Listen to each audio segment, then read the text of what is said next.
À peine le retour de nos chers héros que Kazuma souhaite partir pour devenir moine. À la suite d'un terrible cauchemar, il se rend compte qu'il ne fait qu'être martyrisé et surtout, il reste choqué par Monsieur Popol de Sylvia. Megumin, Aqua et Darkness tentent tout pour qu'il retrouve la raison, mais il est plus déterminé que jamais. Sous conseil de la nana à la guilde des aventuriers, il prend la route pour un monastère. Il ne faut qu'un bout de route puis allumer un feu de camp pour passer la nuit, Megumin étant dans l'incapacité de marcher en raison de l'utilisation d'explosions. Elle en profite pour se confier à lui et lui avoue qu'elle souhaite vivre avec tout le monde le plus longtemps possible. Le lendemain, nos amis reprennent la route, mais ils croisent une jeune fille blessée. Il s'agit en réalité d'un monstre qui prend les humains en pitié pour mieux les dévorer. Il s'avère qu'elle est véritablement gentille, alors Aqua la soigne. Nos amis reprennent la route ensuite, mais Kazuma a oublié quelque chose, alors il décide de retourner en arrière pour demander au monstre de ne pas attaquer les humains qui se rendraient au monastère. À ce moment-là, il s'aperçoit qu'elle est en réalité diabolique et qu'elle a déjà tué un moine. Kazuma se faufile alors derrière elle pour la tuer. Il revient vers ses amis avec un maillet qui appartenait au défunt moine. Il se trouve qu'en l'agitant, des pièces d'or en tombent. Kazuma, qui finalement a pris la décision de rentrer à la ville, commence à fanfaronner qu'il va profiter de tout cet argent pour se faire plaisir. En arrivant, il croise la route de Chris, qui s'en va en lui subtilisant le maillet. Lorsqu'il s'en aperçoit, Kazuma est inconsolable. Les ennuis reprennent déjà. C'est alors que quelqu'un frappe à la porte du manoir. Il s'agit d'Egun, un majordome au service de la famille d'Eustines. Il vient lui remettre une lettre de sa sœur, Iris, première princesse héritière. Cette dernière a entendu les hauts faits de Kazuma et souhaite alors le rencontrer lors d'un banquet. Avant de s'y rendre, ils font un saut à la boutique de Wiz pour que Kazuma puisse voir ses nouveaux articles, des briquets magnifiques. Il en donne un à chacun, sauf à Aqua, car elle n'a rien foutu pour l'élaboration du produit. Nos amis se rendent enfin chez la première princesse héritière, Iris Tilish Swordbelzirk. Elle est de la très haute noblesse et fait passer ses messages oralement par ses subordonnés. La Latina d'Ustines Ford, de son vrai nom, Darkness pour nous évidemment, leur demande de ne pas être grossier en sa présence. Et évidemment, il ne faut pas compter sur énormément de temps avant que l'une d'entre elles fasse n'importe quoi, comme par exemple Aqua qui propose un petit tour de magie. Dès lors, c'est au tour de Kazuma de compter ses exploits comme prévu.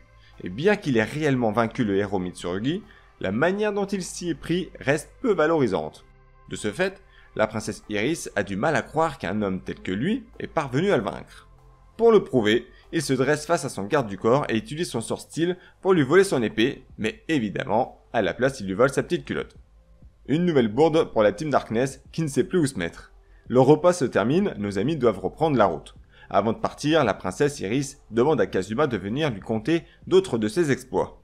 Kazuma accepte, ainsi il se voit instantanément téléporté par la princesse Iris à son château pour qu'il lui raconte ses péripéties dès à présent.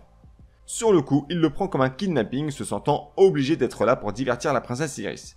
Mais en y réfléchissant, il voit là une opportunité pour glander comme jamais. Il se fait rapidement à sa nouvelle vie de château, un majordome personnel, le café au lit, il y a juste Claire qui est constamment sur son dos, car Kazuma n'hésite pas à tutoyer et à raconter ses anecdotes à la princesse Iris. Un matin, on tape à sa porte. Kazuma pense qu'il s'agit de Marie pour faire son lit, mais il s'aperçoit avec stupeur qu'il s'agit de Darkness, Megumin et Aqua. Elles sont venues le récupérer, mais Kazuma souhaite désormais vivre au palais le plus longtemps possible. Alors Darkness s'entretient avec la princesse Iris et lui demande de bien laisser partir Kazuma pour poursuivre leur quête, vaincre le roi démon, je le rappelle. Elle accepte sans hésitation, mais organise tout de même un banquet le soir pour son grand départ. La Latina étant plus belle que jamais dans sa robe blanche attire les convoitises, mais d'après le seigneur Alder, personne n'est assez digne pour se marier avec elle, hormis Jatis, le héros de Belzerg. Soudain, Kazuma entend parler d'une histoire à propos d'un voleur qui s'en prendrait aux nobles. Il se porte volontaire pour le dénicher afin de rester au sein du palais un peu plus longtemps. Claire, le garde du corps de la princesse Iris, accepte, mais à la condition qu'il aille séjourner au sein des nobles ciblés. Scénario que Kazuma n'a pas du tout anticipé, et il se retrouve alors accueilli chez Alder, le seigneur d'Axel. Nos amis n'hésitent pas à s'imposer comme si c'était chez eux, ça bouffe de partout, ça boit toutes les bouteilles, et ils font ce qu'ils veulent au grand regret d'Alderb qui de son côté misait beaucoup sur son faux miroir pour observer les filles au bain. Malheureusement pour lui, Kazuma a découvert la supercherie. Il se met alors à négocier la pièce, mais aucun des deux ne parvient à l'avoir, puisque Darkness, ayant tout entendu de leur discussion, a condamné la porte. En pleine nuit, Kazuma entend du bruit. Il se trouve qu'il s'agit du fameux voleur qui s'en prend aux nobles, ou plus précisément, à une voleuse et que l'on connaît très bien, puisqu'il s'agit de Chris, l'ami de Darkness. Pour ne pas lui poser de problème, Kazuma la laisse partir, mais lui demande de l'attacher pour faire genre qu'il n'a rien pu faire face à elle. Il fait son compte rendu à la princesse Iris, qui le remercie pour l'avoir empêché de commettre un crime. Hélas, il a tout de même failli à sa mission, et se voit remercié de quitter le palais de ce pas. La nuit, Chris revient le voir pour lui raconter qu'elle vole les nobles à la recherche d'artefacts, des objets uniques qui se trouvent être en réalité les armes cheatées que choisissent les héros envoyés dans ce monde. Après quoi, Chris s'en va, mais Kazuma ne peut toujours pas dormir. Cette fois-ci, c'est l'alarme de la ville qui résonne, annonçant une attaque de l'armée du roi démon. Darkness vient alors chercher Kazuma pour aller combattre, mais ce dernier refuse de lever le petit doigt. Du moins, jusqu'à ce qu'il s'imagine remercié par la princesse après avoir combattu vaillamment. Il se voit déjà clairement en train de vivre au palais. Au départ, Kazuma ne peut participer à cette bataille en raison de son faible niveau, mais ses exploits passés comme la victoire sur Hans, général de l'armée du roi démon, poussent la population à l'acclamer et à demander sa participation. C'est alors un Kazuma, confiant et fier de lui, qui s'apprête à se battre contre un kobold. Il le poursuit jusqu'à tomber dans un piège où des dizaines de kobolds l'attendent. L'instant d'après, le voilà de nouveau face à la déesse Eris, qui semble mal à l'aise face à cette nouvelle venue, surtout qu'elle l'a vu ploter Chris, mais Kazuma s'excuse instantanément. Eris a une faveur à lui demander. En échange de le pardonner, trouver des artefacts sacrés qui se trouvent dans son monde. Il y en a un qui permet d'invoquer un monstre gratuitement, mais une offrande est nécessaire pour le contrôler, et un deuxième qui permet d'échanger les corps dans une durée limitée. Il accepte et revient à la vie grâce à Aqua qui le ressuscite comme d'habitude. Il trouve Megumine portée en héroïne par les aventuriers qui souhaitent découvrir l'étendue de ses sorts, mais comme vous le savez, Megumine ne possède qu'un sort, Explosion, et pour sortir de cette impasse, elle demande à Kazuma de la ramener au château. Là, elle comprend tout de suite pourquoi il ne souhaite pas quitter la belle Eris, car il a une énorme chambre rien que pour lui. En parlant de la princesse Eris, elle arrive pour prévenir Kazuma que Claire refuse qu'il séjourne ici. Il comprend, surtout avec sa défaite cuisante face au kobold. Kazuma se fait alors tout petit, mais Megumine observe un concentré de mana émanant de la princesse. Elle possède un collier où des caractères sont inscrits au dos, mais les savants de son royaume n'ont jamais réussi à les déchiffrer. Kazuma reconnaît très bien ces caractères, il s'agit de japonais. En lisant ce qui est écrit, il échange de corps avec la princesse Eris. Eris détenant dorénavant le corps d'un homme a soif d'aventure, tandis que Kazuma possédant le corps d'Eris a une idée bien plus perverse, celle de se rendre au bain en compagnie de Darkness et Claire. Bien joué mec. Une fois sur les lieux, il hésite à regarder, mais après réflexion, il décide de savourer chaque instant délicieux que lui offre la vie. Pas de chance pour lui, l'échange de corps arrive tout juste à son terme, tout le monde dans le château apprend qu'il a essayé de se rincer l'œil dans le bain des femmes, même la princesse Iris, c'est pour dire la honte qui le couvre désormais. Il se réfugie dans sa chambre, mais une invitée surprise vient à sa rencontre, la voleuse Chris, encore une fois. Elle s'intéresse de près à l'artefact que détient la princesse Iris, car le collier ne permet pas simplement de changer de corps durant un temps limité. Si au cours d'un changement de corps, l'une des personnes décède, alors l'âme de la personne vivante reste dans le corps qu'il a intégré. Ainsi, on peut utiliser ce collier comme d'une vie éternelle. Représentant un trop grand danger, nos deux amis décident d'infiltrer le château pour se rendre à l'appartement de la princesse Iris, pour lui dérober l'artefact. Hélas, ils se font voir comme des cons, car Chris crie trop fort lorsque Kazuma se frotte à elle. Nos amis n'ont d'autre choix que d'affronter Claire et ses soldats. C'est alors qu'un Kazuma transformé nous apparaît subitement. Il utilise parfaitement ses sorts et vient à bout de n'importe quel adversaire. Même le héros Mitsurugi est tourné au ridicule face à lui. Ils parviennent tous deux à s'échapper et arrivent à la porte menant à la chambre de la princesse. Mais, derrière se trouve une combattante redoutable. La seule, l'unique, Darkness. Elle reconnaît tout de suite Kazuma et Chris, mais ne voulant pas les dénoncer, elle ne se bat pas sérieusement face à eux, leur permettant de passer derrière elle et d'utiliser style tous les deux pour avoir de plus grandes chances de voler l'artefact. Et ça marche! Chris a bien volé l'artefact, tandis que Kazuma, lui, a volé l'anneau de la princesse. Une bague qu'elle remet à celui qui vainc le roi démon, symbole de son droit de lui demander sa main. Évidemment, tout ça Kazuma l'ignore, Darkness lui demande juste de ne jamais le dévoiler, sous peine d'être exécuté instantanément par la royauté. Sur ce, nos amis lèvent l'ancre dès le lendemain, disant au revoir à la princesse Iris, qui sait très bien que le voleur qui lui a dérobé son anneau est Kazuma. Elle espère en secret qu'il vaincra le roi démon pour pouvoir l'épouser. De retour à Axel, notre magnifique héros Kazuma reçoit une sacrée somme d'argent pour avoir vaincu Sylvia, la générale du roi démon. Dès lors, comme à son habitude, il en profite pour bien manger et surtout se reposer. Il rend visite à la boutique de Wiz, mais elle est de repos. Vanir lui a demandé de travailler non-stop pour éviter qu'elle fasse n'importe quoi lors de son temps libre. ça plongeait les bénéfices du magasin vers le bas. Aqua s'est fait avoir par un démarcheur venu au manoir pour lui vendre un œuf de dragon. Autant dire qu'elle s'est prise les moqueries de tout le monde en pleine face. Mais elle croit vraiment qu'il s'agit d'un œuf de dragon. Alors, elle fait tout pour en prendre soin. D'ailleurs, Vanir en profite pour donner les bénéfices des ventes réalisées par les créations de Kazuma, un bon pactole tout de même. En rentrant au manoir, il se fait surprendre par le retour de Darkness, qui était parti voir son paternel. Elle souhaite réaliser une grosse prime, demandant de tuer l'hydre Kulun, qui a refait surface au lac. Une énorme somme d'argent est à la clé, mais pas facile de convaincre Kazuma de mettre la main à la pâte. Elle y parvient en utilisant la technique des larmes aux yeux, et c'est ainsi que toute la bande part en direction du lac. Aqua commence à purifier le lac, puis tout à coup, l'hydre remonte à la surface, faisant prendre conscience à tous de la difficulté de la tâche qui les attend. D'ailleurs, ils se font lamentablement éclater. Kazuma meurt une nouvelle fois et est ressuscité aussitôt, laissant de marbre la déesse Eris, qui est dorénavant habituée à voir apparaître Kazuma. Malgré cet échec, Megumin et Darkness s'obstinent à affronter l'hydre tous les jours. Un matin, Darkness décide même d'y aller seul, c'est alors que Kazuma envoie Megumin et Aqua pour la ralentir le plus possible pendant qu'il va chercher du renfort, et pas qu'un peu, puisqu'il ramène les aventuriers d'Axel, prêts à se battre aux côtés de Darkness pour se débarrasser de cet hydre. Pour cela, Kazuma veille à ce que tous les postes soient bien synchronisés.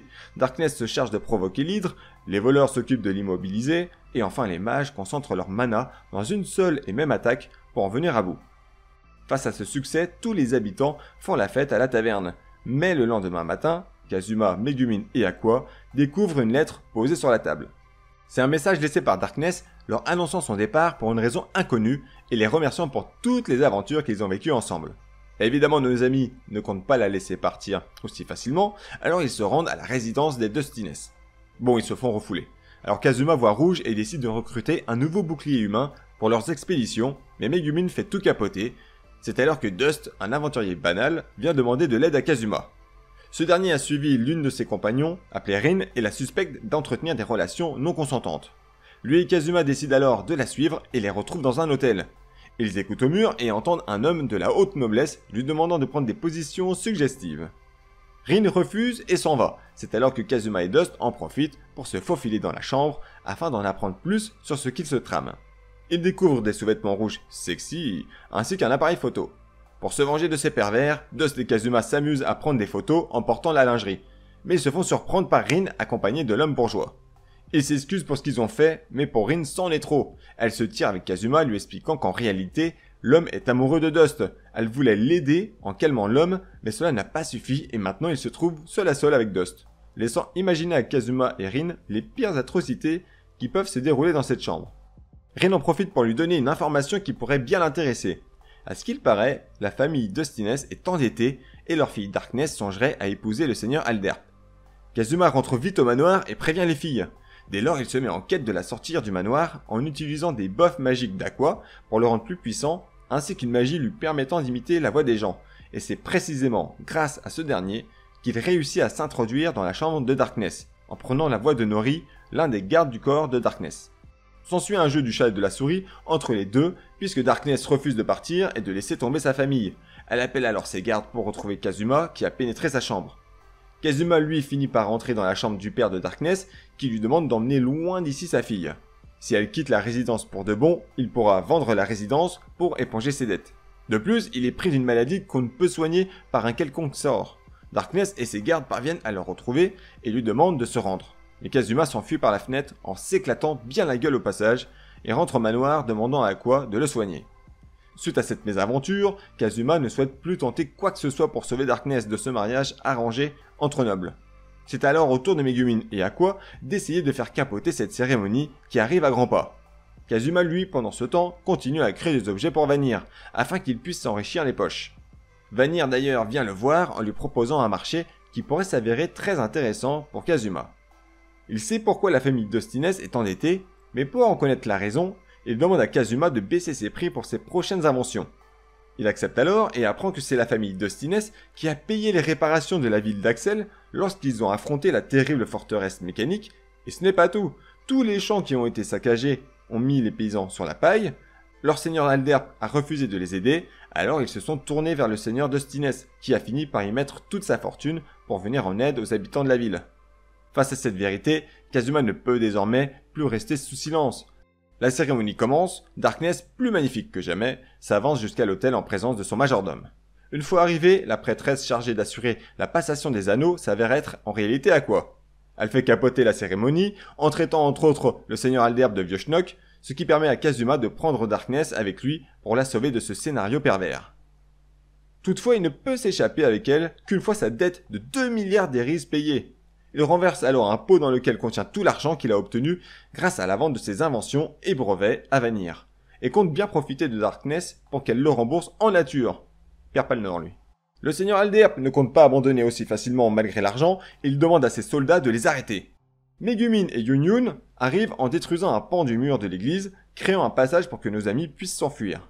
Afin de dissuader quiconque de les arrêter, elle lance sa terrible explosion, ce qui permet au groupe de prendre leurs jambes à leur cou et de s'enfuir le plus vite possible. Une fois de retour à son château, Darkness rend visite à son père souffrant. Il n'en a plus pour très longtemps, alors son père demande à Kazuma de bien vouloir épouser sa fille pour le remercier de l'avoir sauvé. Mais ce dernier refuse catégoriquement.